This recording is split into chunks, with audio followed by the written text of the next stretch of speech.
match, il y a 2 mi-temps, 2 fois 45 minutes. Donc je pense qu'aujourd'hui, on a eu complètement faux dans notre approche. Après un très bon match contre Lens, il fallait confirmer aujourd'hui. C'est la preuve qu'on a encore beaucoup de travail à faire. Le football, c'est un jeu très sérieux qui ne permet pas relaxation à une seconde. Au premier mi-temps, on a eu tout faux. Donc aujourd'hui, au-delà qu'on perd les matchs, je n'ai pas point pour être satisfait. Même que vous dites deuxième mi-temps, ça a été plutôt ça pour égaliser. Mais je reste solidaire avec mon équipe. On gagne ensemble et on perd ensemble. C'est à nous à tirer des leçons et pas commettre ce type d'erreur. Comment est-ce que vous l'expliquez justement cette première période? Ils ont pris très haut, ils ont beaucoup gêné avec leur pressing. Qui a vérité dans le football? Pour donner les vraies raisons. Je pense que ça s'est joué dans la tête. On pensait quand même qu'on va faire peur avec ce résultat et belle qualité de jeu contre Lens, que ça va nous suffire. Efficacité défensive qu'on n'a pas eu, efficacité offensive inexistante. Mais bon, c'est comme ça, il faut pas quitter mérite des équipes de Tours qui s'est donné de soi-même, qui sont tout faits. Donc il faut les féliciter. Bravo à cette équipe de Tours, bravo à Marco Simone qui mène ce bateau comme il faut. Rien à dire et à nous à se préparer pour le match contre Sochaux qui est plus que capital. C'est bon, parfait. Merci, à la prochaine.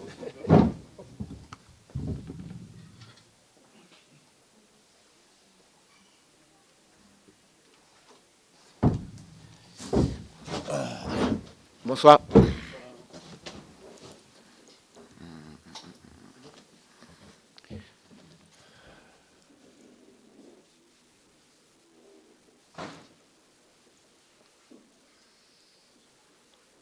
Marco, vous renouez avec la victoire à domicile, j'imagine que autant sur le résultat final que l'état d'esprit affiché, vous devez avoir des satisfactions. Très bonne première mi-temps dans tous les domaines, tactique, technique, attitude. Et donc, en première mi-temps, des qualités au niveau d'équipe dans tous les domaines. Deuxième mi-temps, on a concédé plus d'espace de la manœuvre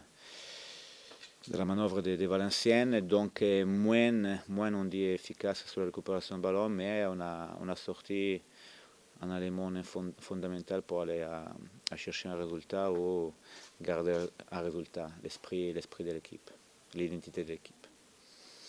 Après, au-delà de l'effet qu'on a un peu concédé du terrain à Valenciennes, à mémoire, je ne me souviens pas, à part un coup franc, un coup arrêté, des frappes qu'elle a dû arrêter Westberg. Donc, par rapport à la question, très satisfait du comportement de l'équipe. Un mot sur Malta qui continue à marquer sur une bonne période. Mais heureusement, hein, on avait à un certain moment 5 attaquants.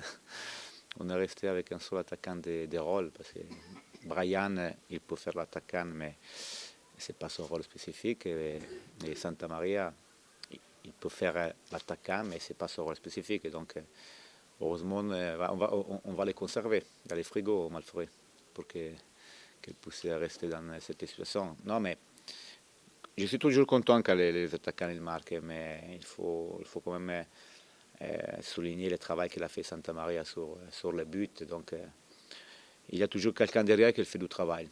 Et en ce moment, j'espère que ça va durer longtemps. Geoffrey, il est en train de marquer les buts qu'il faut. C'est un succès qui fait du bien aussi à domicile, parce que c'est la victoire. Votre pression, vu qu'on n'avait pas encore gagné en 2016, voilà, on ne l'aura plus. Donc oui, on voulait gagner surtout parce qu'on savait très bien que gagner aujourd'hui, ça nous mettait presque dans la condition que virtuellement, avec 2 matchs de victoire, dans les prochains deux matchs, on est sauvé mathématiquement. Donc c'est un bon résultat, parce qu'on a 36 points. Donc si on a la force de gagner les prochains 2 matchs d'affilée, ça veut dire qu'on est maintenu avec 8 journées de la fin. Donc c'était très important pour nous de gagner ces matchs-là. Et sur le match, là, tu as fait rentrer tes remplaçants très tardivement, à la fin, quoi. Parce que la limite d'être con en tant qu'entraîneur, c'est toujours très fin. Donc si on fait un changement et on prend un but, on est con. Si on ne le fait pas et on prend un but, on est con. Donc j'ai décidé, mais c'est la vérité. J'ai décidé de garder jusqu'à la fin les joueurs. Ils étaient en train de faire le travail. Franchement, au-delà de ce que je viens de dire, j'avais du mal à trouver une situation tactique qu'il fallait changer. Il y avait de la fatigue. Les derniers 2 changements, je l'ai fait parce que Ryan Raveloso, il avait des crampes, et donc il m'a demandé d'être changé. J'étais en train de faire un changement sur Sillard parce qu'il a eu aussi un crampe au moulet. Et Geoffrey Malfleury parce qu'il n'arrivait plus, il était cuit, il était fatigué. Donc j'ai pris l'option de mettre un joueur comme Kawi pour garder un peu le ballon. Donc des changements, pas forcément parce qu'on avait besoin. Par contre, Valenciennes, leur rentrée leur a fait du bien, quoi. Mais à la Valenciennes, il a eu la possibilité de mettre sur le terrain déjà 4 attaquants d'entrée, des rôles, parce qu'Andao, Diarra, Mbengue, D'Acosta, c'est 4 attaquants des rôles. Deuxième mi-temps, ils sont entrés encore 2 attaquants. Et oui, ça fait du bien parce que, comme j'avais dit avant les matchs, offensivement, Valenciennes, je pense qu'il a vraiment les paquets attaquants un des plus importants de la Ligue 2.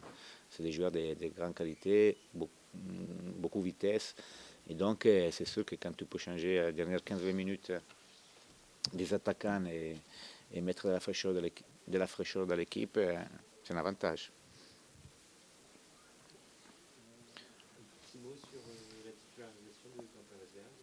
Un peu surprise, c'est une décision un peu extra-sportive a priori pour... Non. Il n'y a aucune décision extra-sportive vis-à-vis des camarades. C'est une décision sportive. Donc c'est un choix par rapport à Weisberg, par rapport à un gardien qui, jusqu'à ce moment-là, mais comme Camara, il a fait son travail. Après, on peut avoir des hauts, des bas, qu'ils soient physiques ou qu'ils soient psychologiques pour un gardien, mais il n'y a pas de décision extra-sportive vis-à-vis des Camara. C'est une décision, c'est un choix technique, un choix sportif. Le fait qu'il ait quitté le fait que tu l'aies envoyé de l'entraînement dimanche matin, ça n'a rien à voir. Qui? Camara. Je l'ai renvoyé dimanche matin. Dans quel sens? Renvoyé de où? De l'entraînement. Avant la fin de l'entraînement, tu l'as envoyé au vestiaire avant la fin de l'entraînement. Non, je n'ai pas renvoyé personne. Vous étiez présent? Non. Donc avant de dire que moi j'ai renvoyé un joueur, il faut avoir l'information correcte. Parce que là, qu'est-ce que vous dites? C'est grave. Je n'ai pas renvoyé un joueur. Renvoyer, ça veut dire sortir l'entraînement? Ah non, mais vous avez des mauvais informateurs. Hein. Ça, je vous peux garantir. Je pose la question. Ah, mais je pose la question, c'est quand même grave. Parce que pour arriver à dire que moi j'ai renvoyé un joueur, ça veut dire qu'il y a des informations qui sont mises faux pour une raison que je ne comprends pas. Je trouve ça absurde, franchement. Je pose juste la question. Oui, non, mais ne vous inquiétez pas que quand je renvoie un joueur, vous vous rendez compte. Et du coup, Voilà. ce choix-là, il en est à perdurer. Ce choix de titulariser. Et il y a un gros débat entre moi et mon préparateur de gardien sur le fait que je suis en train de m'expliquer pourquoi il y a une idée générale qu'en France, mais en Italie aussi, hein, les gardiens doivent avoir une évaluation différente qu'un joueur de champ, non? En disant que voilà, un gardien il a besoin toujours d'avoir de la stabilité pour avoir continuité des performances. un attaquant qui ne marque pas pour 3 mois, qu'est-ce qu'on fait? On le tue ou on essaie d'avoir la même, comme on dit, attention qu'on peut avoir sur un gardien et on le laisse jouer, non? Pour lui donner confiance. Moi, je pense qu'avec une gestion un peu différente des gardiennes, je pense qu'il faut entrer quand même sur l'idée que c'est pour X raisons, on peut se rendre compte que peut-être un petit changement pour le bien de tout le monde, pour le bien aussi des caméras, ça peut être utile, pourquoi pas. Donc, je ne peux pas vous répondre maintenant sur l'effet de la présence par les caméras. Dernière question pour moi, c'est, je ne trouve pas que ce qui est arrivé sur les 2 derniers matchs, ça a donné une sorte de rage à l'équipe de ne pas subir un troisième après Créteil et après Lens. On a vu quand même que, surtout dans les derniers quarts d'heure. Moi, je pense que voilà, à Créteil, on a fait à la base des erreurs tactiques sur le but, sur 2, 3, 4 joueurs d'affilée.